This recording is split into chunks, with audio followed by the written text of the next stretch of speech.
ನಮ್ಮ ಕಾಮರ್ಸ್ ವಿದ್ಯಾರ್ಥಿಗಳೆಲ್ಲ ನೆರೆದಿದ್ದಾರೆ. ಅವ್ರನ್ನ ಯಾಕೆ ಕೂರಿಸಿದ್ವಿ ಅನ್ನೋದನ್ನು ಸಹಿತ ನಾವು ಹೇಳ್ತೀವಿ. ಸೈನ್ಸ್ ವಿದ್ಯಾರ್ಥಿಗಳಂತ ಬಂದರೆ ಅವರಿಗೆ ಈ ಸಮಾಜದಲ್ಲಿ ನಡೀತಿರ್ತಕ್ಕಂಥ ಯಾವ ಘಟನೆಗಳ ಬಗ್ಗೂ ಸಹಿತ ಅವರಿಗೆ ಬೇಡ. ಅವ್ರಿಗೇನಿದ್ರು ಸಹಿತ ಅದೇ ನೀಟು, ಅದೇ ಜೈ, ಅದೇ NDA, ಅದೇ ಏನು ನಾಟ, ಅದ್ರ ಬಗ್ಗೆ ಜಾಸ್ತಿ ಯೋಚನೆ. ಆದರೆ ಕಾಮರ್ಸ್ ವಿದ್ಯಾರ್ಥಿಗಳಿಗೆ ನಮ್ಮ ವಿದ್ಯಾಸಂಸ್ಥೆಗಳೇ ಕೇವಲ ಪಾಠ ಮಾತ್ರ ಅಲ್ಲ, ಪಾಠದ ಜೊತೆ ಪಠ್ಯೇತರವಾದ ಚಟುವಟಿಕೆಗಳನ್ನು ನಾವು ವಿದ್ಯಾರ್ಥಿಗಳಿಗೆ ಮೊದಲನೇ ದಿವಸದಿಂದನೂ ಮಾಡ್ತಾ ಬಂದಿದ್ದೇವೆ. ಈ ಕೆಲಸವನ್ನು ನಮ್ಮ ಸೆಕೆಂಡ್ PUC ವಿದ್ಯಾರ್ಥಿಗಳಿಗೆ ಆಲ್ರೆಡಿ ಆಗ್ತಾ ಇದೆ. ಸೆಕೆಂಡ್ PUC ಅಂತ ಬಂದರೆ ಆಬ್ವಿಯಸ್ಲಿ ಎಲ್ಲ ಪೇರೆಂಟ್ಸ್ಗಳು ಸಹಿತ ಪರ್ಸೆಂಟೇಜನ್ನು ಎಕ್ಸ್ಪೆಕ್ಟ್ ಮಾಡ್ತಾರೆ. ಅಂಥ ಟೈಮಲ್ಲಿ ಹೊಸದಾಗಿ ಬಂದಂಥ ವಿದ್ಯಾರ್ಥಿಗಳಿಗೆ ಇದನ್ನು ಕಂಟಿನ್ಯೂ ಮಾಡಬೇಕು, ತಾವುಗಳು ಸಹಿತ ಇದನ್ನು ಮೈಗೂಡಿಸ್ಕೊಳ್ಬೇಕು ಅನ್ನೋ ಕಾರಣಕ್ಕೋಸ್ಕರ ಇವತ್ತಿನ ಕಾರ್ಯಕ್ರಮದಲ್ಲಿ ತಮ್ಮನ್ನು ಕೂರಿಸಿದ್ದೇವೆ. ಸಮಾಜದಲ್ಲಿ ಒಂದು ಮಾತುಂಟು, ಪತ್ರಿಕೆ ಮತ್ತು ಪತ್ರಕರ್ತರು ಅಂತಂದರೆ ಕಣ್ಣು ಮತ್ತು ಕಿವಿ ಅಂತ ಹೇಳ್ತಾರೆ. ಯಾಕೆ ಅಂತಂದರೆ ಪತ್ರಿಕೆಗಳನ್ನು ಪ್ರಜಾಪ್ರಭುತ್ವದ 4ನೇ ಅಂಗ ಅಂತ ಹೇಳ್ಕೊಂಡು ನಮ್ಮ ಹಿರಿಯರಾದ ಬಿಪಿನ್ ಚಂದ್ರಪಾಲ್ ಅವರು ತಿಳಿಸಿದರು. ನಿಜವಾಗ್ಲೂ ಹೌದು. ಯಾಕೆಂದರೆ ಸಮಾಜದಲ್ಲಿ ಸಮಾಜ ಮತ್ತು ಸರಕಾರದ ಮಧ್ಯ ಬೆಸುಗೆಯನ್ನು ಕೂಡುವಂಥ ಕಾರ್ಯಕ್ರಮ ಈ ಪತ್ರಿಕೆ ಮತ್ತು ಪತ್ರಕರ್ತರು ಮಾಡ್ತಾರೆ. ಸಮಾಜದಲ್ಲಿ ಸಾಕಷ್ಟು ವಿಚಾರಗಳ ನಡೆಯುತ್ತೆ. ಅದರಲ್ಲಿ ಒಂದಿಷ್ಟು ಬೇಡದೆ ಹೋದಂಥ ಸಮಾಜದಲ್ಲಿ ಕಾರ್ಯಕ್ರಮ ನಡೆಯುತ್ತೆ, ಬೇಕಾದಂಥ ಕಾರ್ಯಕ್ರಮ ನಡೆಯುತ್ತೆ. ಸಮಾಜದಲ್ಲಿರೋಂಥ ಸಾಕಷ್ಟು ಸಮಸ್ಯೆಗಳನ್ನು ಪತ್ರಿಕೆಗಳಲ್ಲಿ ಅದನ್ನು ಮೂಡಿಸಿ ಸರ್ಕಾರಕ್ಕೆ ಈ ವಿಚಾರವನ್ನು ಗಮನ ತರಿಸುವಂಥ ಕೆಲಸವನ್ನು ಪತ್ರಕರ್ತರು ಮತ್ತು ಪತ್ರಿಕಾ ವೃಂದದವರು ಮಾಡ್ತಾ ಇದ್ದಾರೆ. ಆದರೆ ಸಮಾಜದ ಅಭಿವೃದ್ಧಿಗೋಸ್ಕರ ಸಾಕಷ್ಟು ರೀತಿಯಾದಂಥ ಕಾರ್ಯಕ್ರಮಗಳನ್ನು ಪತ್ರಕರ್ತರು ಮಾಡ್ತಾ ಇದ್ದಾರೆ.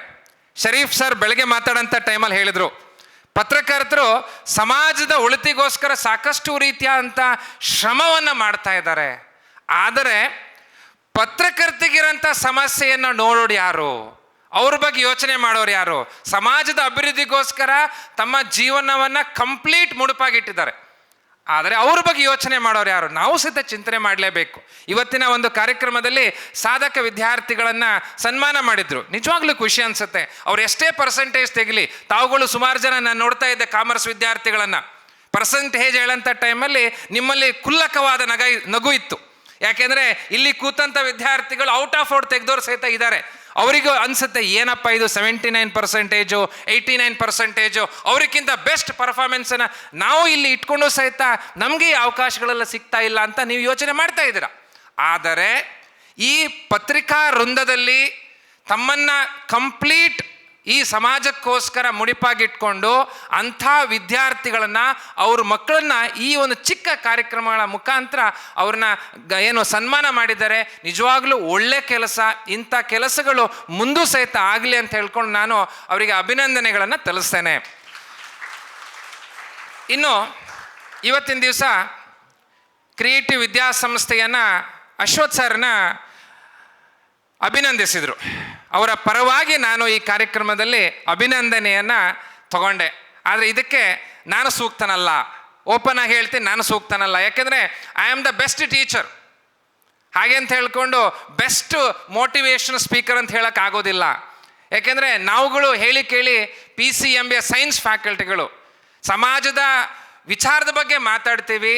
ಮಕ್ಕಳಿಗೆ ತಿಳಿ ಹೇಳೋಂಥ ಒಂದು ಶಕ್ತಿ ನಮಗುಂಟು. ಆದರೆ ಅದನ್ನು ಹೊರಗಡೆ ಬಂದು ಮಾತಾಡೋಂಥ ಶಕ್ತಿ ನಮಗೆ ದೇವರು ಕೊಟ್ಟಿಲ್ಲ. ಅದಕ್ಕೆ ಅಂತ ಹೇಳ್ಕೊಂಡೆ ಅದಕ್ಕೆ ಬೇಕಾದಂಥ ವ್ಯವಸ್ಥೆಯನ್ನು ಪತ್ರಿಕೆ ಮತ್ತು ಪತ್ರಕರ್ತರು ಮಾಡ್ತಾ ಇದ್ದಾರೆ. ನಿಜವಾಗ್ಲೂ ಇವತ್ತಿನ ದಿವಸ ನಾವೆಲ್ಲರೂ ಸಹಿತ ಅವರಿಗೆ ಧನ್ಯವಾದಗಳನ್ನು ಹೇಳ್ತೇನೆ. ಯಾಕೆಂದರೆ ಸಮಾಜದ ಅಭಿವೃದ್ಧಿಗೋಸ್ಕರ ತಮ್ಮನ್ನು 100% ಮುಡಿಪಾಗಿಟ್ಕೊಂಡಿದ್ದಾರೆ. ಅವರಿಗೆ ನಾವು ನಿಜವಾಗ್ಲೂ ಅಭಿನಂದನೆಗಳನ್ನು ಹೇಳಬೇಕಾಗತ್ತೆ. ಇನ್ನು ಕ್ರಿಯೇಟಿವ್ ವಿದ್ಯಾಸಂಸ್ಥೆಯ ಬಗ್ಗೆ ಒಂದಿಷ್ಟು ಮಾತುಗಳನ್ನು ಆಡಿದರು. ಕ್ರಿಯೇಟಿವ್ ವಿದ್ಯಾಸಂಸ್ಥೆ ಸಮಾಜಕ್ಕೆ, ರಾಜ್ಯಕ್ಕೆ ಅಥವಾ ಪ್ರತಿ ಒಂದು ಜಿಲ್ಲೆಗೂ ಸಹಿತ ಹೆಸರು ಬಂದಿದೆ ಅಂದರೆ ಅದಕ್ಕೆ ಕಾರಣಕರ್ತರು ನಮ್ಮ ಪತ್ರಿಕೆ ಮತ್ತು ಪತ್ರಕರ್ತರು. ಅವರು ಕ್ರಿಯೇಟಿವ್ ಬಗ್ಗೆ ಬರೀದೇ ಹೋಗಿದ್ರೆ, ಅವರು ಆ ವಿಚಾರವನ್ನು ಸಮಾಜಕ್ಕೆ ಕೊಡದೇ ಹೋಗಿದ್ರೆ ಕ್ರಿಯೇಟಿವ್ ಇಷ್ಟು ದೊಡ್ಡ ಮಟ್ಟದಲ್ಲಿ ಬೆಳೀತಾ ಇರಲಿಲ್ಲ. ನೀವುಗಳು ಸಹಿತ ಅಡ್ಮಿಷನ್ ಆಗ್ತಾ ಇರಲಿಲ್ಲ, ಅಥವಾ ಕ್ರಿಯೇಟಿವ್ ವಿದ್ಯಾಸಂಸ್ಥೆ ಹೆಸರು ಸಹಿತ ರಾಜ್ಯ ರಾಷ್ಟ್ರ ಮಟ್ಟದಲ್ಲೂ ಸಹಿತ ಬರ್ತಿರಲಿಲ್ಲ. ಇದಕ್ಕೆ ಮೂಲ ಕಾರಣಕರ್ತರು ಪತ್ರಿಕೆ ಮತ್ತು ಪತ್ರಕರ್ತರು ಹಾಗೆ ಡಿಜಿಟಲ್ ಮಾಧ್ಯಮ ಅಂತ ಹೇಳ್ಕೊಂಡು ನಾನು ಹೇಳಲು ಇಷ್ಟಪಡ್ತೇನೆ. ಮತ್ತು ಈ ಸಂಸ್ಥೆಯ ಹೆಸರನ್ನ ರಾಜ್ಯ ಮತ್ತು ರಾಷ್ಟ್ರ ಮಟ್ಟದಲ್ಲೂ ಬರಲು ಕಾರಣಕರ್ತರಾದಂಥ ಎಲ್ಲರಿಗೂ ಸಹಿತ ಧನ್ಯವಾದ ಹೇಳ್ತೇನೆ. ಈ ಒಂದು ವಿಚಾರವನ್ನು ಗುರುತಿಸಿ ಅವರಿಗೆ ನಾವು ಮಾಡಿರೋಂಥ ಸಣ್ಣ ಎತ್ಕಿಂಚು ಸಹಕಾರದಿಂದ ಇವತ್ತಿನ ದಿವಸ ನಮ್ಮನ್ನು ಗುರುತಿಸಿದ್ದಾರೆ. ಪ್ರತಿಯೊಂದು ಗುರುತಿಸುವಿಕೆಯನ್ನು ಸಹಿತ ನಾನು ಮನ್ನಣೆಯಲ್ಲಿಟ್ಕೊಂಡು ಮುಂದಿನ ದಿವಸದಲ್ಲೂ ಸಹಿತ ಕ್ರಿಯೇಟಿವ್ ಸಂಸ್ಥೆ ಸಮಾಜ ಹಾಗೆ ಪತ್ರಿಕೆ ಮತ್ತು ಪತ್ರಕರ್ತಿಗೆ ಬೇಕಾದಂಥ ಎಲ್ಲ ಸಹಕಾರವನ್ನು ಮಾಡುತ್ತೆ.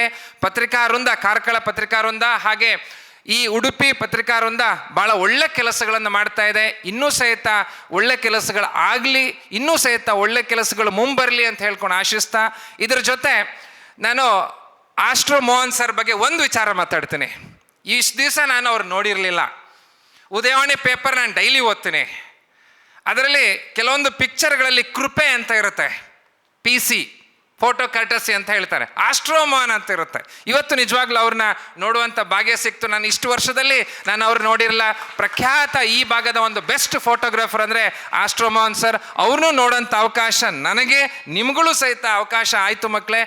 ನೀವು ಹೊರಗಡೆ ಅಲ್ಲಿ ನಮ್ಮ ಕಾಲಿಡಾರ್ಲಿ ಏನು ಉದಯವಾಣಿ ಪೇಪರ್ ಅಂತ ಇರುತ್ತೆ, ಅದರಲ್ಲಿ ಯಾವತ್ತಾರು ಅಂಕಣ ಓದಂಥ ಟೈಮಲ್ಲಿ ಕೆಳಗಡೆ ಕೃಪೆ ಅಂತ ಇರುತ್ತೆ, ಆಸ್ಟ್ರೋಮೋಹನ್ ಸರ್. ಅದನ್ನೆಲ್ಲವನ್ನು ಸಹಿತ ಫೋಟೋ ತೆಗೆಯೋಂಥ ಬೆಸ್ಟ್ ಫೋಟೋಗ್ರಾಫರ್ ಅಂದರೆ ಆಸ್ಟ್ರೋಮೋಹನ್ ಸರ್. ಅವ್ರನ್ನೂ ನೋಡೋಂಥ ಅವಕಾಶ ನಮಗೆಲ್ಲರಿಗೂ ಆಯಿತು. ನಿಜವಾಗ್ಲೂ ಒಂದು ಅರ್ಥಪೂರ್ಣ ಕಾರ್ಯಕ್ರಮ. ಈ ರೀತಿಯಾದಂಥ ಕಾರ್ಯಕ್ರಮ ಮುಂದೆ ಇನ್ನೂ ಸಹಿತ ಒಳ್ಳೆ ರೀತಿಯಲ್ಲಿ ಆಗಲಿ, ಅದಕ್ಕೆ ಬೇಕಾದಂಥ ಶಕ್ತಿ ಈ ಕಾರ್ಕಳದ ಏನು ನಮ್ಮ ಶರೀಫ್ ಬಾಯಿ ಸರ್ ಅವರ ಸಂಘಟನೆ ಮಾಡ್ತಾ ಇದೆ. ಬೇಕಾದಂಥ ಎಲ್ಲ ಸಹಕಾರವನ್ನು ಈ ಕ್ರಿಯೇಟಿವ್ ವಿದ್ಯಾಸಂಸ್ಥೆ ಒದಗಿಸ್ತೆ ಅಂತ ಹೇಳ್ತಾ, ಈ ಒಂದು ಕಾರ್ಯಕ್ರಮದಲ್ಲಿ ಸಂಸ್ಥೆಯನ್ನು ಏನು ಅಭಿನಂದನೆಗೋಸ್ಕರ ಮಾಡಿ ತಮ್ಮೆಲ್ಲರಿಗೂ ಸಹಿತ ಧನ್ಯವಾದ ಹೇಳ್ತಾ ನನ್ನ ಮಾತನ್ನು ಮುಗಿಸ್ತಾ ಧನ್ಯವಾದ. Thank you.